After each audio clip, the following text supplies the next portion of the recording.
네, 이 시간에는 돕는 배필이라는 제목을 가지고 함께 말씀을 나누도록 하겠습니다.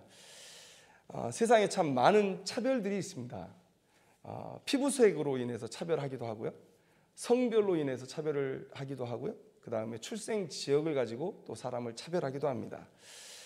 피부색으로 인한 차별을 얘기할 때 이런 얘기를 들은 적이 있어요. 우리가 이름만 대면 알만한 미국의 유명한 목사님, 또 전도자이신 분이 이런 말씀을 하셨대요. 하나님은 백인이다. 그러니까 이 철저하게 백인 우월주의 안에서 생각한 것이 아니냐라는 생각을 해봅니다. 그런 하얀 피부들이 모여서 살아가고 있는 유럽, 오래도록 유럽이 이 지구의 중심이다라는 그런 마인드로 살아갔던 사람들이 또한 있습니다. 물론 많은 차별들이 개선되어지고 있지만 아직도 많은 사람들의 마음속에는 이런 차별 의식들이 존재하고 있음을 우리가 부인할 수 없는 것이죠.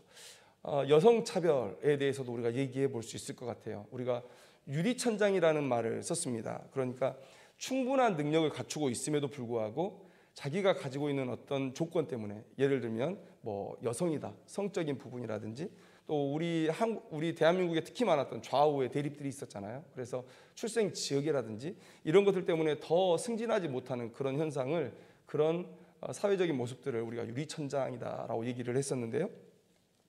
이 여성들의 그런 사회 진출이라든지 그런 승진의 기회가 많이 빼앗겨 왔음을 우리는 알고 있습니다. 그래서 이런 아픔들이 너무 오래도록 이 여성분들의 마음에 쌓여 있다 보니까 요즘에 이렇게 정치하시는 거나 이렇게 세상 돌아가는 것들을 좀 보면 페미니즘이 극단적으로 나타나고 있지 않느냐. 그래서 오히려 남녀 평등을 이렇게 우리가 얘기하고 있는데 그 여성 우월주의까지로 나아가서 서로 반대 방향으로 그 균형을 깨뜨리려는 그런 모습들이 많이 나타나고 있다는 것이죠. 자, 우리는 그러면 이렇게 세상 속에 나타나고 있는 차별의 문제를 우리가 어떻게 접근해야 되느냐. 여러분, 신자들은 어떤 사람입니까? 나의 나됨이 하나님의 의지, 계획 안에 있다는 것을 인정하고 고백하는 그런 사람들입니다. 자, 요한복음 9장 2절 말씀에 제자들이 물어 이르되 라삐여, 이 사람이 맹인으로 난 것이 누구의 죄로 인함이니까? 자기니까 부모니까? 나면서부터 맹인으로 태어난 거예요. 자기가 어떻게 선택을 할 수 없었던 문제죠. 이 모습을 보고 예수님께서 뭐라 대답하셨는가? 그 다음 절에 보면 예수께서 대답하시되 이 사람이나 그 부모의 죄로 인한 것이 아니라 그에게서 하나님이 하시는 일을 나타내고자 하심이라. 맹인으로 난 것도 하나님의 뜻 안에 있었다는 거예요. 하나님의 계획과 의도하심 안에 있었다는 거예요. 자, 누가 어떤 피부를 가지고 어떤 성별을 가지고 어떤 지역에서 태어났는지도 우리가 당연하게 고백하는 것은 하나님의 의도, 계획이 그 안에 있었다라는 것이죠. 그렇다면 자신이 그러한 조건을 갖는 데 있어서 어떤 기여도 하지 못한 사람들이 어찌 해볼 수 없는 것을 가지고 태어난 사람들을 차별하는 것이 옳으냐. 내가 하얀 피부를 가지고 태어나고, 내가 유럽에서 태어나고, 부잣집에 태어나고, 여러분 이런 것들을 그 사람이 선택한 건 아니잖아요. 자, 그러면 이 여성의 문제, 남녀 차별의 문제를 또 우리가 어떻게 봐야 되냐, 신자의 관점으로 어떻게 쳐다봐야 되냐라는 거예요. 성경은 그 시대의 문화적인 배경을 가지고 기록되어 있습니다. 그래서 성경도 어찌 보면 좀 가부장적이고 또 남자 중심, 더 나아가서는 남자 우월적인 그런 기록들이 있는 것이 사실입니다. 그러나 우리가 반드시 알아야 되는 것은 하나님께서 그 시대 사람들에게 들려줘야 되는 메시지이기 때문에 그 시대의 문화적인 배경을 이용하셔서 성경을 기록하셨다는 것 우리가 반드시 알아야 되죠. 그래서 하나님께서도 남성 우월주의, 남성 중심주의 이런 가부장적인 사회를 원하셨다라고 보시면 안 되는 거예요. 그렇게 단순한 결론을 내리셔서는 안 되는 것이죠. 성경을 해석할 때는 그 시대로 들어가서 해석하고 그 해석된 말씀을 이 시대에 적용하는 그런 과정들이 필요하다는 거예요. 과거의 그 성경의 본문을 이 시대로 가져와서 이 시대에서 해석하고 이 시대에서 적용하면 반드시 이런 문제가 생기게 된다는 것이죠. 여러분, 오히려 성경은 수천 년 전부터 기록되어 오신 말씀이지만 그 시대에 그 주변 나라에서 유례를 찾아볼 수 없는 그런 여성의 인권을 그런 높이는 그런 기록들이 많이 기록되어 있다라는 거예요.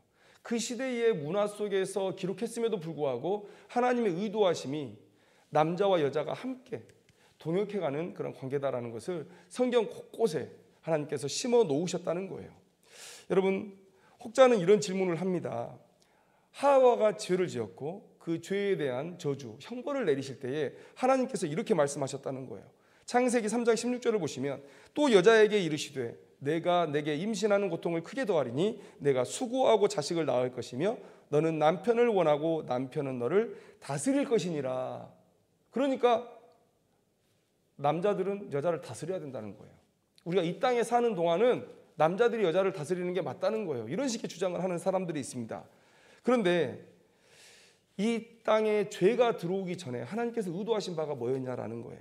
창세기 2장 18절을 보면 여호와 하나님이 이르시되 사람이 혼자 사는 것이 좋지 아니하니 내가 그를 위하여 돕는 배필을 지으리라. 이렇게 말씀하셨어요. 돕는 배필. 함께 동역하는 관계로 하나님께서 남자와 여자를 창조하셨다는 거예요. 여러분, 우리가 구원받은 이후에 이 땅에서 성화의 삶을 살아가는 이유가 무엇입니까? 이 땅에서 거룩한 백성으로 살아가는 이유가 무엇이죠? 우리가 아직 이 죄악된 세상 속에 살고 사탄이 지배권을 발휘하고 있는 이 세상 속에 살아가지만, 그러나 하나님께서 에덴 동산에서 처음 꿈꾸셨던 죄가 없었던 그 나라의 회복을 위해서 우리가 헌신하고 살아가는 거예요. 그러니까 죄가 있는 이후에 하나님께서 그 죄에 대한 형벌로 우리에게 이 여자가 남자에게 종속되는 그런 저주를 주셨지만, 우리가 구원받은 이후에 죄 씻음을 받은 이후에 우리의 삶의 목적, 우리의 삶의 방향은 어디로 나아가야 되느냐?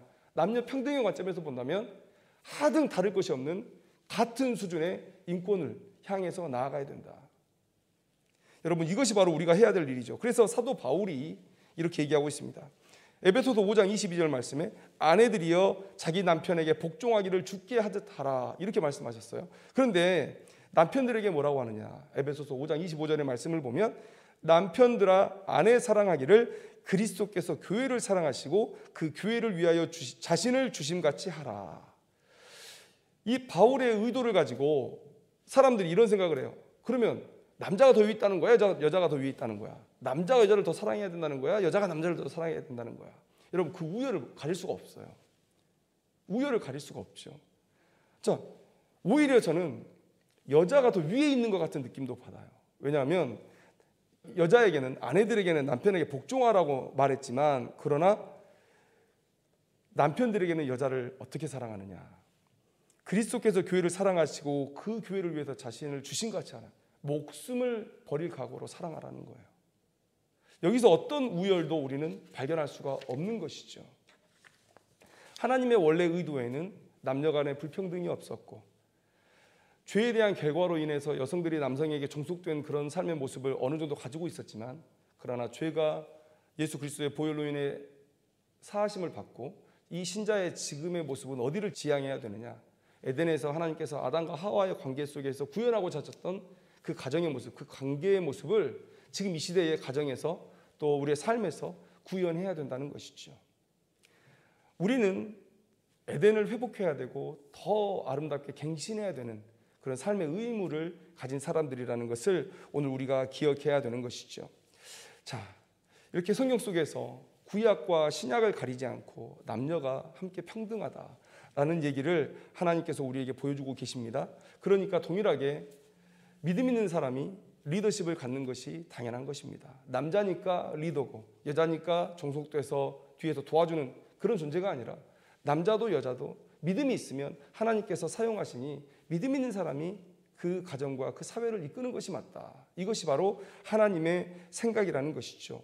오늘 그러한 모습을 성경 속에서 강하게 드러내 보여주시는 그런 한 사건이 오늘 본문에 기록이 되어 있습니다. 오늘 우리가 이 말씀을 읽으면서 교회 안에서 또 사회 속에서 여성의 지위라든지 인권에 대해서 다시 한번 생각해 봤으면 좋겠고, 또 내가 그동안 여성이어서 좀 헌신하고 또 봉사하는데 주저함이 있었다면 그런 생각 다 거두어내는 그런 시간들이 되었으면 좋겠습니다. 더 나아가서 또 우리 안에 하나님께서 뜻하지 않은 어떠한 차별이라도 있으면 그 차별을 깨뜨려야 되겠다라는 그런 의식까지도 우리가 함께 이 말씀 속에서 가질 수 있었으면 좋겠습니다.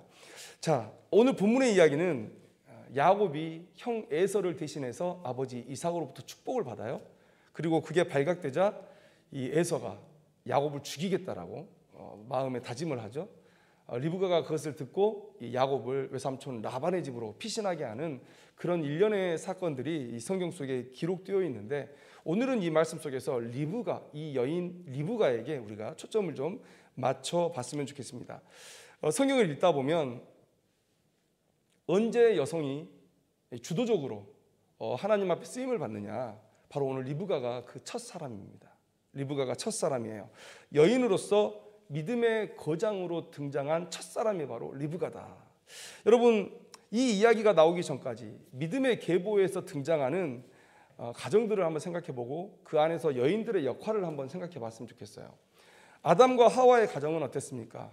하와는 이 사탄의 꾀임에 빠져가지고 자신도 넘어지고 남편도 넘어지게 하고 또 인류를 죄의 수렁에 빠뜨리는 그런 역할들을 했죠. 그렇게 옳은 삶이 아니었죠. 그 다음에 노아의 가정을 한번 봤으면 좋겠어요. 노아의 가정은, 여러분, 노아의 아내는 그저 방주에 탔다라는 기록밖에 없어요. 물론 그렇다고 해서 제가 노아의 아내가 믿음이 없었다 이런 말씀을 드리는 건 아닙니다. 노아가 너무나 당대의 의인이었고 하나님과 동행하였고 하나님 앞에 귀하게 쓰임받고 있었기 때문에 당연히 리더십이 노아에게 있었던 것은 맞죠. 그래서 이 여인이 이 역사의 전면에 등장하지는 않습니다. 아브라함과 사라의 가정은 또 어떻습니까? 여러분, 사라는 하나님께서 아브라함에게 주셨던 그 자손을 낳을 것이라는 그 약속을 믿지 못하고 여종 하갈을 이 아브라함에게 줌으로 인해서 아들 이스마엘을 갖게 했죠. 여러분, 하나님께서 생각하시는 아브라함의 자녀는 믿음의 자녀요, 약속의 자녀여야 했습니다. 그래서 그 시간 동안 기다리고 인내하는 과정 속에서 하나님에 대한 약속을 믿는, 그래서 태어나는 아이여야 됐던 거예요. 사라의 태를 통해서 태어나야 했던 아이였던 거예요. 그래서 사라에게 원하시는 믿음, 아브라함에게 원하시는 믿음은 뭐냐면, 육체적으로는 임신이 불가능한 상황 가운데 처해 있다 할지라도 하나님에 대한 확고한 믿음을 가지고 기다리면 하나님께서 자녀를 주실 것이다. 그 자녀를 얻었을 때 이것은 하나님의 자녀입니다 라고 고백할 수 있는 그런 믿음, 그 믿음을 원하셨던 거예요. 이게 바로 아브라함과 사라가 낳아야 될 약속의 자녀 이삭이 태어나야 할 과정이었다는 것이죠. 그런데 그렇게 하지 않았습니다. 사라의 불신으로 인해서 아브라함은 이스마엘을 갖게 됐고, 사라는 이스마엘을 낳게 함으로 인해서 인류에게 큰 짐을 던져줬던 여인이었다. 여러분, 이 리브가가 나타나기 전까지 가정에서, 성경 속에서 여성의 역할들이 상당히 미미했다. 오히려 부정적으로 묘사되어지는 부분도 있었다라는 거예요. 그런데 이삭의 아내 리브가는 달랐다는 거예요. 이 리브가는 자신의 믿음으로 이 가정을 구해냅니다. 창세기 27장 1절의 시작을 우리가 한번 보면 뭐라고 기록되어 있습니까? 이삭이 나이가 많아 눈이 어두워 잘 보지 못하더니, 이 비슷한 표현이 성경 안에 있죠. 바로 제사장 엘리의 이야기를 할 때 그렇습니다. 엘리의 이야기를 할 때 엘리가 늙었다라고 표현하고 있어요. 그리고 그 이후에 나타나는 엘리 가문의 모습은 어떤 것입니까? 자기 자식들이 제사장으로서 하나님의 제사를 유린하고 또 그 성전 안에서 일어나서는 안 되는 그런 음행의 죄악들을 저지르고 있는데도 불구하고 그것들을 제지하지 못해요.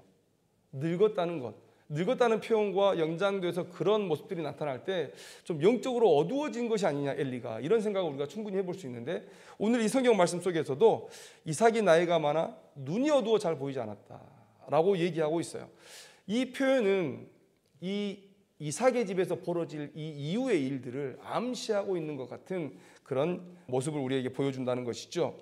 자, 이삭의 집에 무슨 일이 벌어졌느냐, 우리가 이 이야기를 이해하려면 하나님께서 리브가에게 주신 말씀을 우리가 다시 한번 생각해 볼 필요가 있습니다.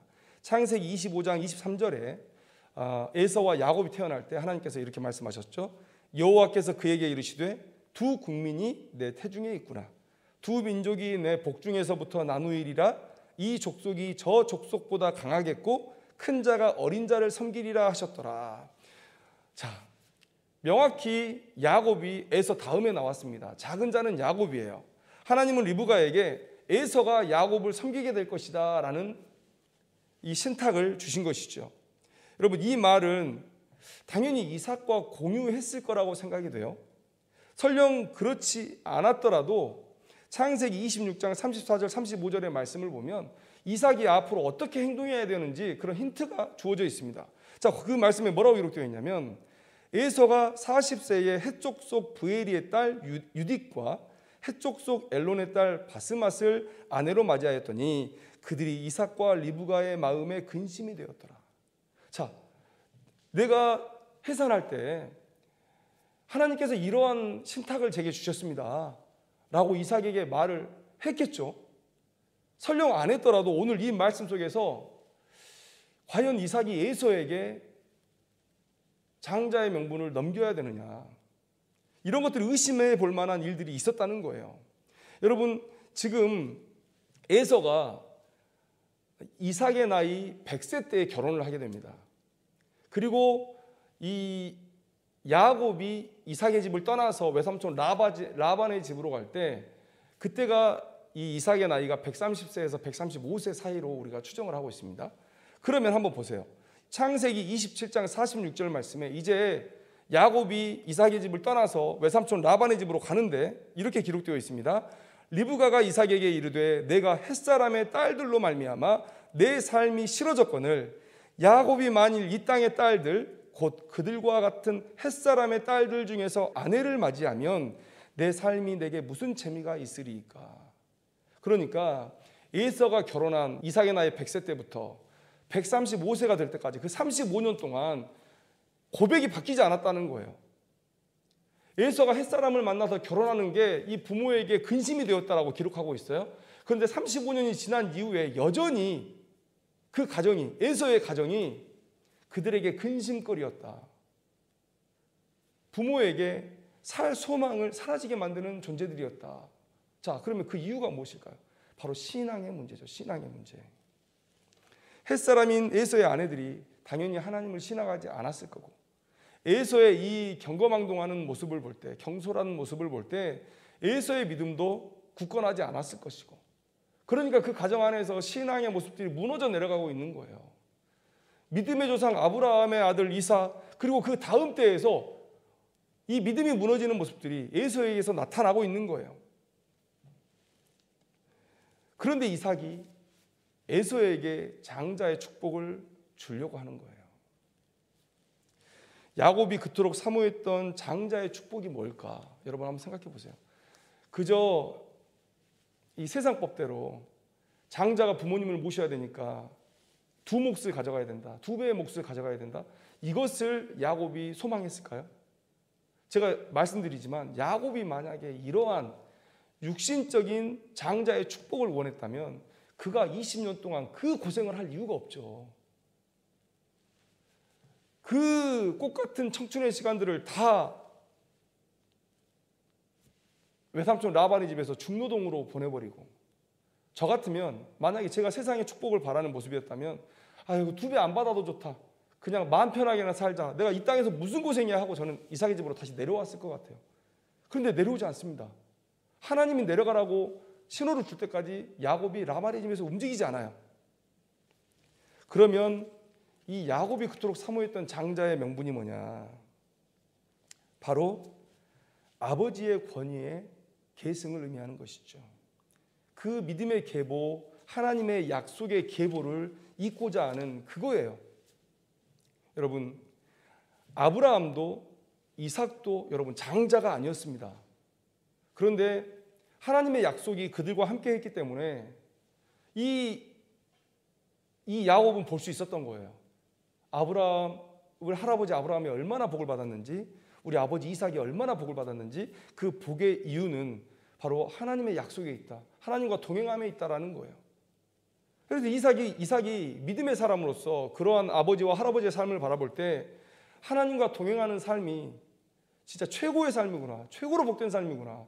그래서 이 야곱이 원했던 장자의 명분이라는 게 바로 아브라함과 이삭으로 이어지는 그 믿음의 계보를 자신이 잇겠다고 하는 그런 열망이었던 거예요. 그런데 에서는 이 명분을 이해하지도 못했고 너무나 쉽게도 던져버리죠. 팥죽 한 그릇에. 야곱은 그것을 붙들어 따라하는 거예요. 자, 리브가의 입장에서 과연 누가 장자의 축복을 받아야 되겠느냐라는 거예요.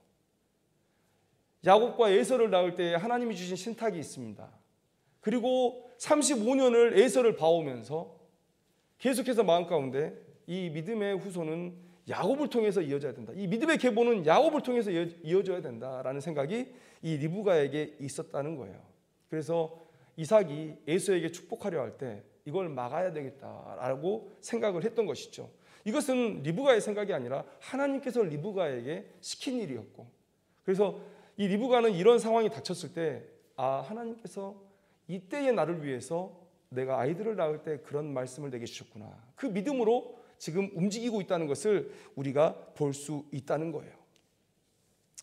그래서 리브가는 이삭이 에서를 축복하겠다라는 얘기를 들었을 때 야곱과 함께 작전을 짜죠. 그래서 이삭은 에서에게 가서 사냥을 해와라. 그래서 별미를 만들어 오면 내가 그것을 배부르게 먹고 너를 기쁜 마음으로 축복하겠다, 이렇게 말했잖아요.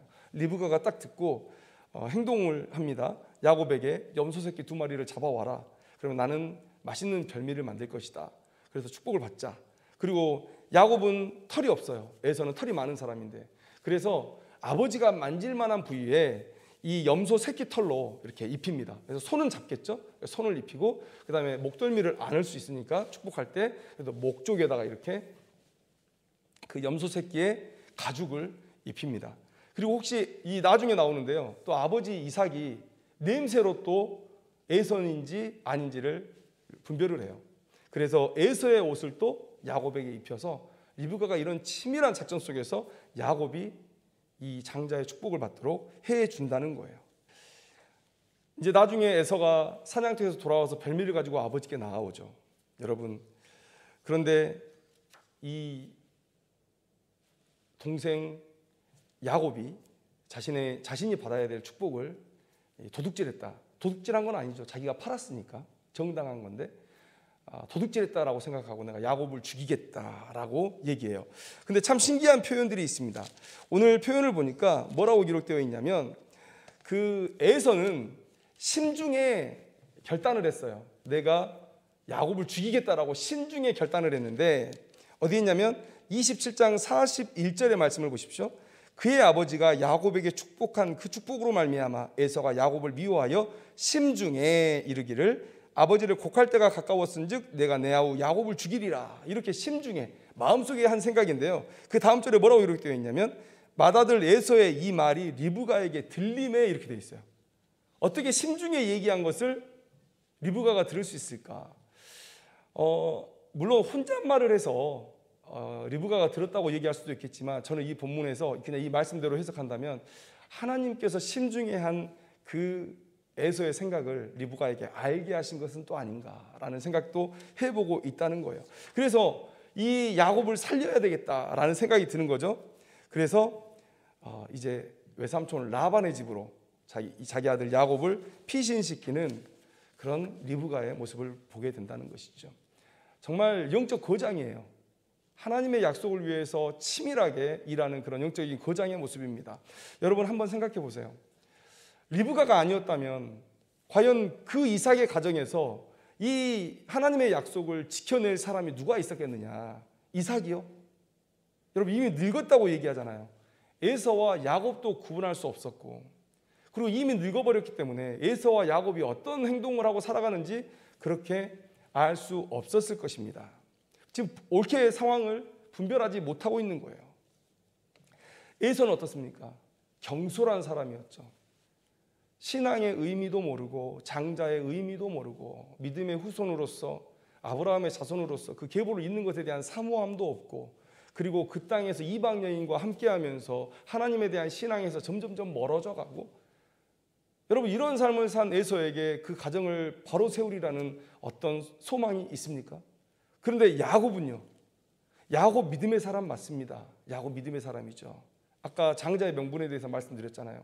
그런 장자의 명분을 사모하고 20년 동안 그 외삼촌 라반의 집에서 그 장자의 명분, 하나님의 그 믿음의 계보를 잇겠다라고 하는 그 목적을 가지고 견뎌냈던 사람 야곱. 그러나 오늘 본문을 보면요, 이 야곱이 매우 소극적으로 이 상황을 대하고 있다라는 거예요.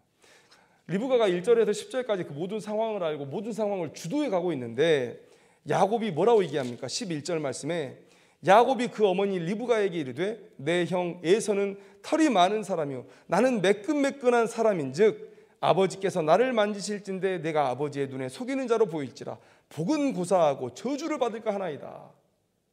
매우 소극적으로 지금의 이 상황을 대하고 있습니다. 만약에 야곱이 이 얘기를 들었다면 아마도 아버지가 에서를 축복하도록 그냥 두려움 가운데 놓아두지 않았을까. 여러분, 리브가밖에 없었던 거예요. 하나님께서 주신 메시지를 받고 이 상황을 하나님의 뜻대로 이끌어갈 수 있는 사람 리브가밖에 없었다는 거예요.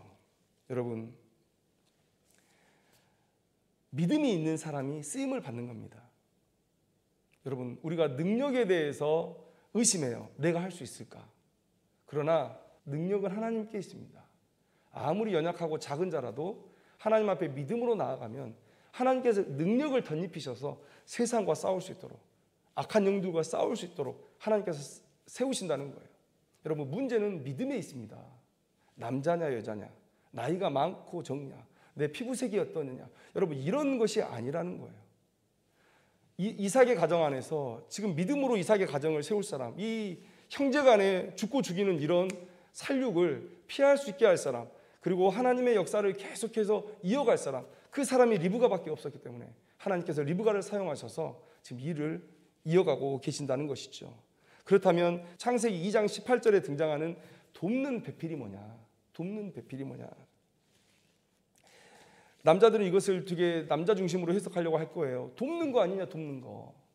그러니까 남자 옆에 2인자로, 남자보다 권위가 낮은 자로 그냥 남자의 사역을 돕는 것 아니냐.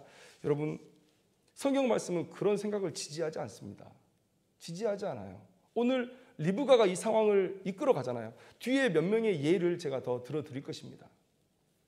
저는 이 모습을 보면 저는 이 사람인 자가 생각나요. 제가 이렇게 한문에 대한 이야기를 들을 때 우리가 사람인 자 다 알지 않습니까? 왜 사람인 자가 이렇게 생겼느냐?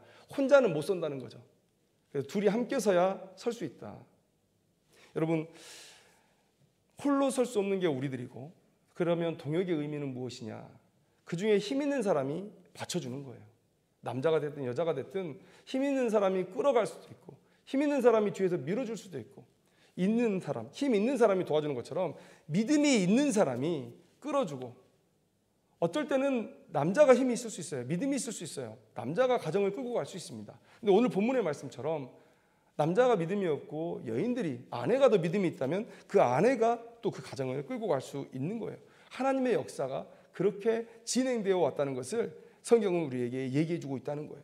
여러분, 그런 예들이 얼마나 많이 있습니까? 브리스길라와 아굴라. 왜 항상 이름이 브리스길라가 먼저 기록될까?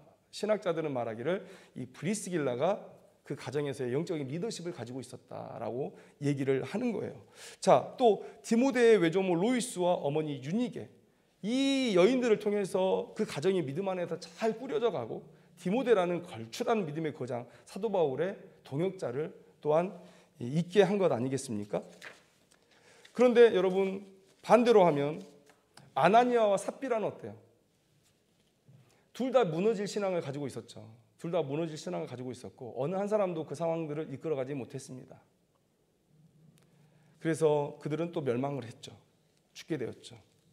여러분, 오늘 본문 속에서 저는 하나님께서 여인들을 사용하셔서 하나님의 역사를 이루어 가시는 모습들을 보게 됩니다. 이러한 모습들은 우리 한국 교회에서도 너무나도 명확하게 드러났던 일들이죠. 사실 한국 교회는 이 여성들이 이끌어왔다고 해도 과언이 아닐 정도로 참 여인들의 그런 열심들이 특심했던 그런 나라였습니다. 예수님을 끝까지 쫓았던 여인들처럼 이 한국 교회도 그런 여인들의 모습들이 많이 나타나서 영적인 부흥으로 나아갔다라는 거예요. 여인들이 먼저 믿고 영적인 리더십을 가지고 자녀를 이끌고, 그 다음에는 남편, 그 다음에는 양가 부모님도 이끌고, 한 집안을 그렇게 예수 믿는 가정으로, 구원으로 이끄는 그런 일들이 많았다라는 거예요. 여러분, 그런 흐름들이 조금씩 사그러들고 있지 않느냐. 요즘은 사실 여인들의 이 말의 힘이 점점 커지고 있는 것 같아요. 뭔가 집안에서 뭔가를 결정하려고 해도 요즘에 남자들이 독단적으로 결정하지 않지 않습니까? 다 물어보고, 우리 어디로 갈까? 뭘 먹을까? 애에게는 어떻게 할까? 여성의 주도권이 이제 이 가정에서 점점 커지고 있죠. 근데 그런 만큼 우리가 그 주도권을 선용하고 있느냐? 선용하고 있느냐? 가정에서의 믿음이 무너지고 또 교회가 무너지고 이 한국 교회가 무너지는데 우리가 과연 그것에 대해서 책임이 없다 말할 수 있겠는가? 저는 물론 책임은 우리 모두가 함께 져야 되겠죠. 그러나 여인들의 소극적인 그런 모습들을 좀 탈피했으면 좋겠다라는 거예요. 지금 믿음이 많이 무너지고 있어요. 가정에서의 믿음이 많이 무너지고 있습니다. 그런데 어머니들, 며느리들은 충분한 리더십들을 가지고 있어요. 가정 안에서. 근데 그것들을 오늘 리브가처럼 영적 리더십으로 사용해서 그 사람들을 바른 길로 인도할 수 있지 않겠느냐. 믿음의 선한 길로 인도할 수 있지 않겠느냐라는 생각을 해보는 거예요. 여러분, 우리들 모두가 리브가가 됐으면 좋겠습니다.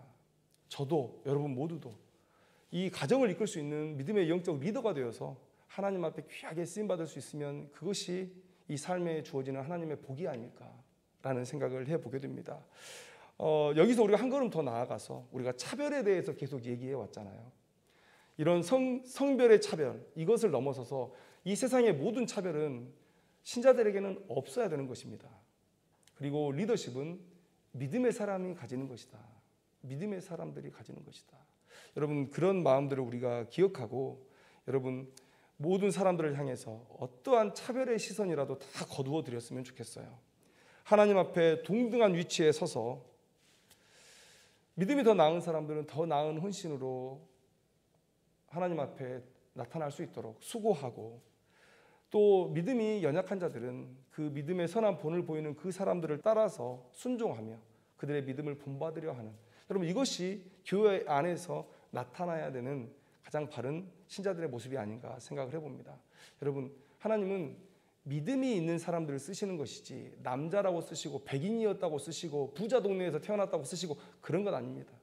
여러분, 이런 차별에 대한 생각들을 다 버려버리고 오늘 내가 어떠한 단점을 가지고 있더라도 여러분 그 모든 것 하나님께서 덮으시고 하나님께서 능력 주시면 내가 이 시대의 영적 리더십으로 나타날 수 있다. 하나님께 헌신할 수 있다. 여러분, 이런 마음을 가지고 자기 스스로를 제한하는 그런 한계들, 이런 것들을 거두셨으면 좋겠어요. 네, 기도하겠습니다.